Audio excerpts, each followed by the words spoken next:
Hello बच्चों। आज का जो अपना टॉपिक है वो है एक model paper.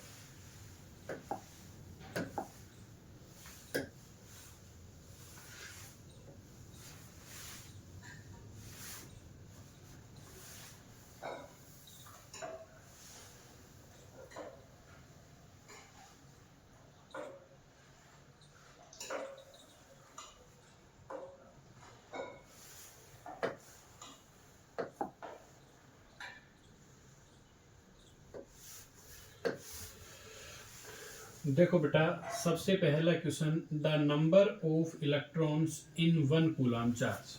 Number of electrons पूछा है वन कूलम चार्ज में, तो Q equal to one coulomb, n निकालना है बेटा। तो Q इक्वल टू पता है quantisation of charge plus minus n e. ये one equal to n e 1.6 into 10⁻⁻⁻⁹। अगर बेटा मेरे को एन निकालना है तो 1 में 1.6 into 10⁻⁻⁹, n equal to 6.25 into 10⁻18। तो ऑप्शन है हमारे पास B. Second question, two electrons are at a distance of 1 angstrom. Two electrons बेटा ये चार्ज है हमारे पास। गिवन वैल्यू क्या क्या है? चार्ज हमारे पास दिया हुआ है Q1 और Q2। इन दोनों की वैल्यू है 1.67 into 10⁻⁻⁹ coulomb. R at a distance of 1 angstrom. 1 angstrom ये डिस्टेंस दे दी आपके पास, आर की value 1 angstrom. 1 angstrom equal to 1 into 10⁻⁻⁻10 metre. The coulomb force between them is F equal to बेटा K Q1 Q2 upon R square.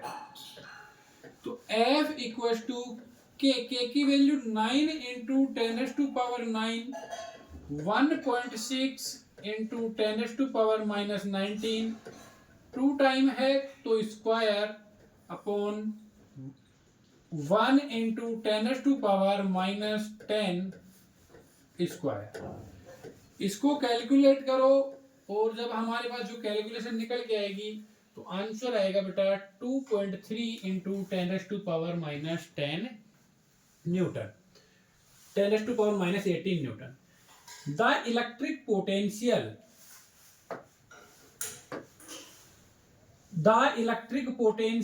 Inside a conducting sphere. Electric potential inside a conductor sphere. Conductor sphere के inside में जो electric potential होता है वो होगा V equal to K cube by R, where R equal to radius of the conducting sphere.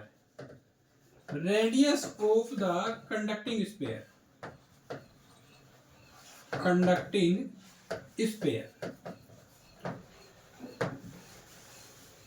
K constant, Q constant, R constant, all the values are constant. Increase force center towards surface, wrong है ये। Decrease force center towards surface, गलत। Remains constant from center towards surface, ये right answer है इसका। तो option आएगा सी।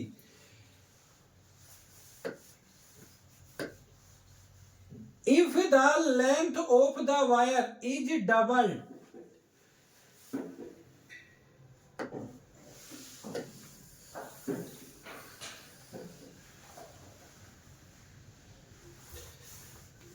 length L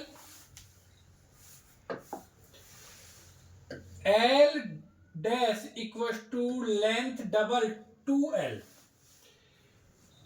If the length of the wire is double and its area is also double, area A dash equals to also double 2A, then its resistance R find करना।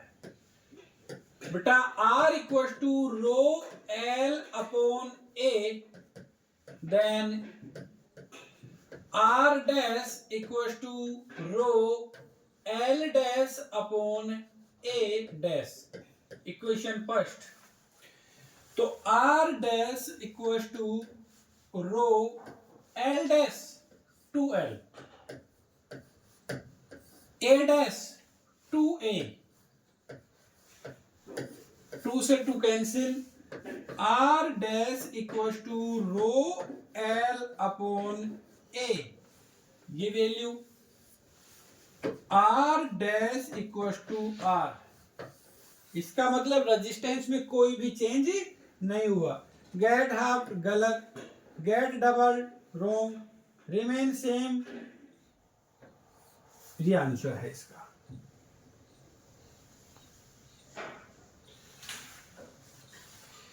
A moving coil galvanometer can be converted into voltmeter by galvanometer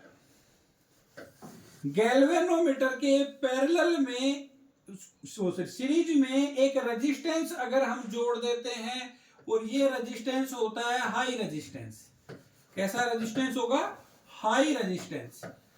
तो अगर high resistance है तो उस condition में हमारे पास जो ये गैल्वेनोमीटर है वो वोल्ट मीटर में कन्वर्ट होता है। Joining high resistor in parallel, joining low resistor in series, joining high resistor in series, option C. Unit of relative permeability is, relative permeability unitless quantity होती है तो इसका answer without unit आएगा। Epsilon equal to epsilon naught into epsilon R, epsilon R equal to आपके पास आएगा बेटा epsilon upon में epsilon naught. Permeability of medium, permeability of vacuum, दोनों की यूनिट सेम रहेगी, डिवाइड हो जाएगा तो ये एक यूनिट लेस क्वांटिटी आती है, यूनिट लेस, तो ये विदाउट यूनिट इसका आंसर होगा बेटा।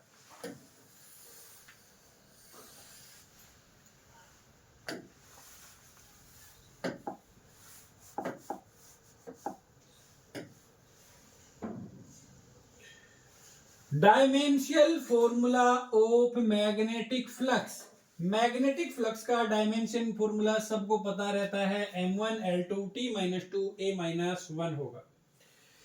The Lenz law is based on conservation of which of the following physical quantity energy? Lenz law जो होता है वो E equal to minus d∅B/dt होता है।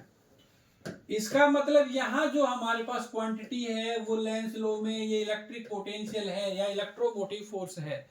Electromotive force V equal to बेटा W अपॉन में Q होता है, यानी कि वर्क होता है यहाँ, और वर्क एनर्जी इक्वल है तो इसलिए का मतलब एनर्जी कंजर्वेशन थ्योरम काम में आती है।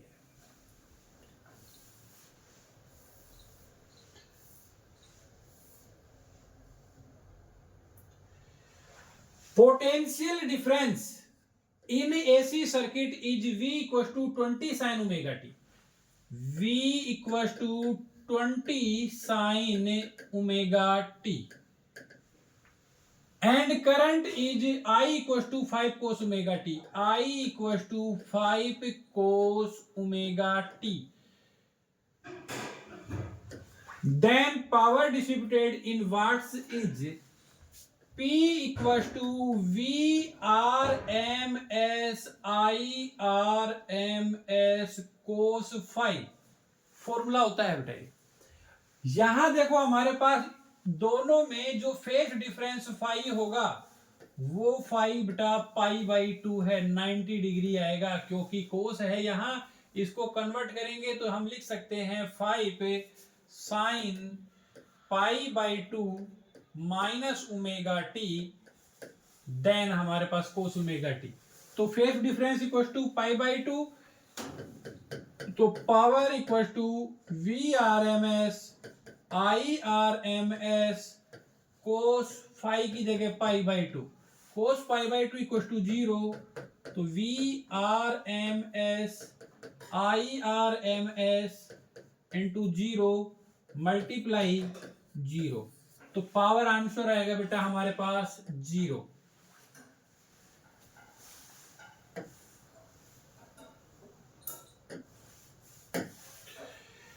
Which of the following statement is incorrect for electromagnetic waves? Electromagnetic wave के लिए कौन सा स्टेटमेंट इनकरेक्ट है, इस चीज को ध्यान से पढ़ना है यहां। Incorrect, both electric and magnetic field vectors attain maximum and minimum intensity at the same instant at the same place. सही बात है, सेम प्लेस पे मैक्सिमम और मिनिमम सही हो सकता है, ये ऑप्शन सही है। In electromagnetic waves, the energy is distributed equally between electric and magnetic vectors. Right बात है, सही बात है ये भी। Both electric and magnetic vectors are parallel to each other and perpendicular to the direction of the propagation. गलत बात है, ये इलेक्ट्रिक और मैग्नेटिक फील्ड लाइंस जो होती हैं या इलेक्ट्रिक और मैग्नेटिक वेक्टर जो होता है, ये दोनों भी एक दूसरे के परपेंडिकुलर होते हैं। इसका मतलब ये गलत स्टेटमेंट है, तो हमारा आंसर सी आएगा। If A ray of light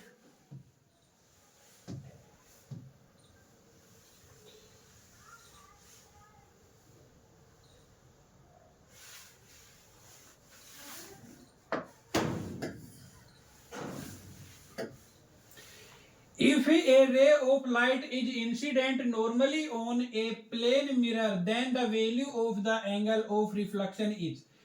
plane mirror ये है, ये नॉर्मल है। कोई लाइट की रे ऐसे आई, नॉर्मल से आती है तो उसी पाथ पे वो वापस निकलती है। तो ऐसी कंडीशन में अगर उसी पाथ पे निकलती है तो कोई एंगल बनता ही नहीं है, तो एंगल बनेगा बेटा यहां 0 degree.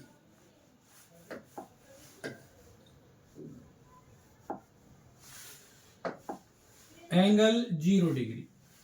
Coherent source of light produce constructive interference while there is a phase difference between them is 2 pi. Phase difference 2 pi. Coherent जो कंस्ट्रक्टिव इंटरफेरेंस होता है इसमें फेज डिफरेंस 2 पाई होता है, और जो डिस्ट्रक्टिव इंटरफेरेंस होता है उसमें पाई के रूप में होगा। On increasing the distance between the light source and photo electric cell, on increasing the distance between the light source and photoelectric cells, the value of stopping potential changes। Stopping potential means minimum potential, उससे नीचे अगर हम कोई भी potential रखते हैं तो वहां से कोई भी चार्ज प्रोड्यूस नहीं होगा, न फोटो इलेक्ट्रिक इफेक्ट प्रोड्यूस होगा। अब स्टॉपिंग पोटेंशियल सबसे कम है, अगर आप इसमें इसको डिस्टेंस को on increasing the distance increase कर रहे हो तो ये डिक्रीज हो जाएगा, नहीं सॉरी डिक्रीज नहीं होगा। देयर इज नो चेंज, इसमें कोई भी चेंज नहीं होने वाला क्योंकि ये मिनिमम वैल्यू होती है यहां।